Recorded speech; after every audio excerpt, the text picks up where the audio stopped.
Continuamos, profesor. ¿Qué se puede hacer? Nos quedamos en esto para el interés nacional, para que haya la posibilidad de una negociación que cree reglas de juego y de respeto entre ambos países. Un matrimonio sin divorcio. El interés nacional para nosotros es evidentemente estabilidad política en Haití, fortalecimiento de su Estado, reactivación de su economía y que se generen oportunidades de empleo.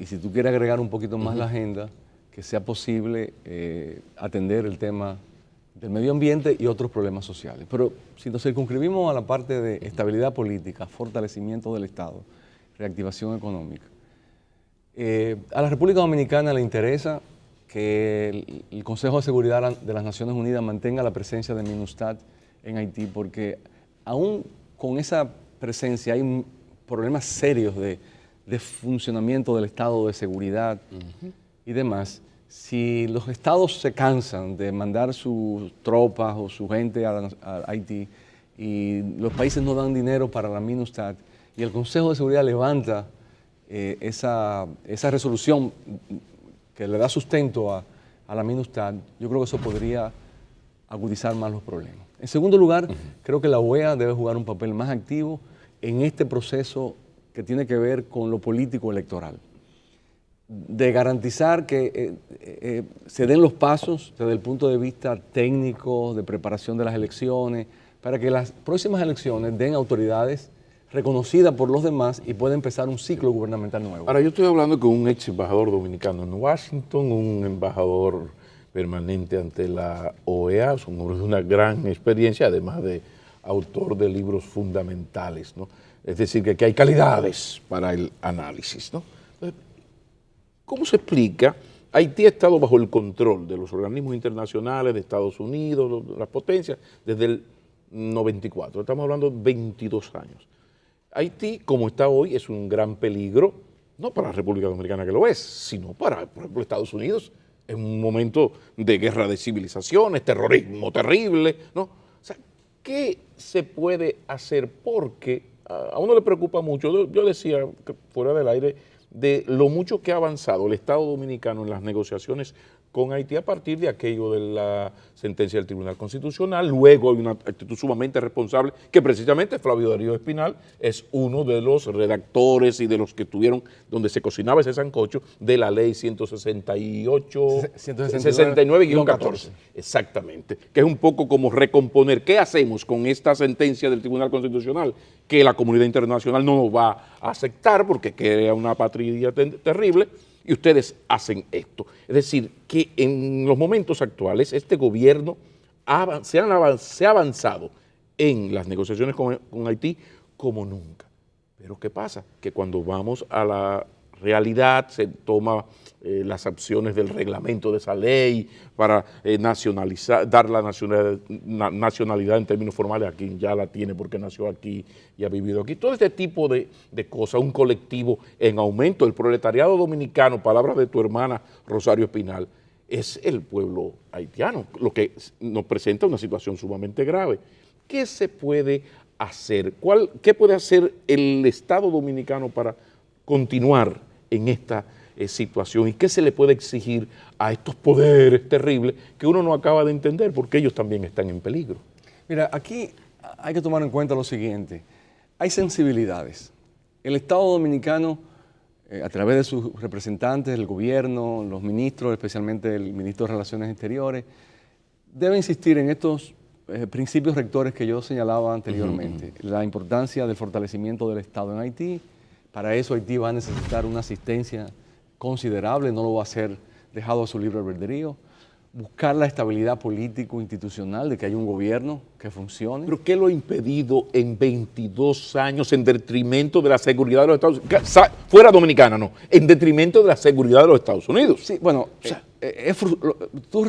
la manera como tú haces la pregunta refleja una frustración que es la misma que se hacen en muchos círculos los que toman decisiones en política exterior respecto de determinados países. Sí. O sea, ellos pueden decir, oye, pero en tal país ayudamos y las cosas salieron adelante.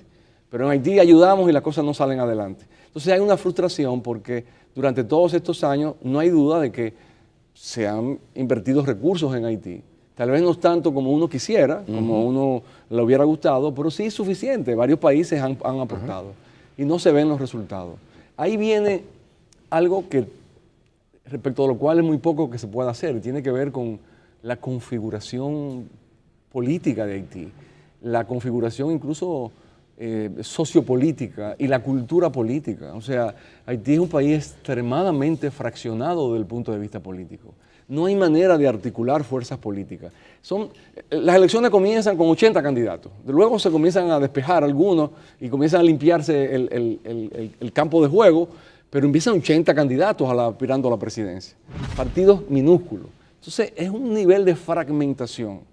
Mientras no se produzcan articulaciones de fuerzas políticas alrededor de 2 o 3 fuerzas políticas que puedan, digamos, negociar decisiones, que puedan enrumbar el país por un sendero de estabilidad, Haití va a estar como una puerta revolvente, o sea, no va a salir de eso. Ahora, ¿qué tú puedes hacer respecto a una cultura política tan arraigada de fraccionamiento? Es una pulverización que existe desde el punto de vista político. Entonces, ¿qué ocurre? Hay quienes dicen que en Haití se ha intervenido demasiado y hay otros que dicen que no se ha intervenido suficiente. Lo que pasa es que no se ha intervenido absolutamente. Y más de uno lo que ha dicho, no, ok, se toma el control, 15, 20 años, vamos a organizar esto, espérese. La democracia puede esperar, espérate, vamos a organizar esto. Pero eso entonces resulta que no se puede. Y eso nos lleva a lo que es la posición actual ahora del Departamento de Estado, que te dice, no. La defensa de los derechos humanos está por encima de la soberanía. Entonces, si esto es así, ¿qué va a hacer y por qué no ocurre? Bueno, lo que pasa con Haití es que ningún país hoy día, empezando por Estados Unidos, pero ningún país va a hacer una intervención de tomar control por 20 años, porque ya lo han hecho en otros lados y no les ha resultado, porque además no hay una figura jurídica del derecho internacional que se lo permita. La noción de fideicomiso se aplicó en un tiempo, pero no es aplicable al caso de Haití. Entonces, el tutelaje de alguna manera debiera venir, pero no hay una figura jurídica del derecho internacional que lo permita. Entonces, ¿cómo hacerlo? Bueno, hacerlo mediante acciones sostenidas en el tiempo de asistencia para construir las bases del Estado. ¿Y qué significa construir las bases del Estado? Bueno, las fuerzas de seguridad, de interna y externa, la capacidad de recaudación de impuestos, la capacidad de recaudación en las aduanas, la construcción de una administración pública, sistemas de salud que funcionen, sistemas de un departamento laboral que regija las relaciones y sobre todo, o sea, y todo eso debiera llevar a un mínimo de seguridad jurídica que haga posible la entrada de capitales, la inversión, la generación de empleo. Porque debo decirte, Pablo, todavía no se ha hecho el análisis de manera seria de lo que representó el embargo que se le impuso a Haití en los años 94, 95, en esa época.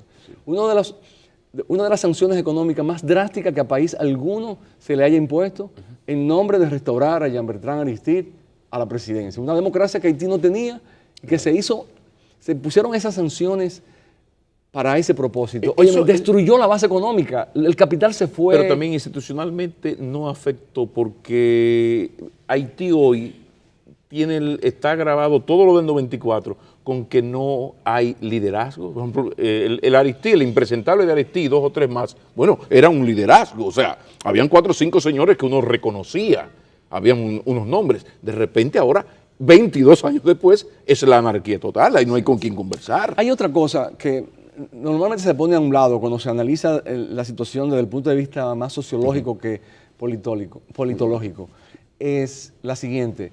El diseño institucional de Haití está copiado del modelo francés, que es un modelo que se llama semipresidencial. Tú tienes un presidente y tienes un parlamento.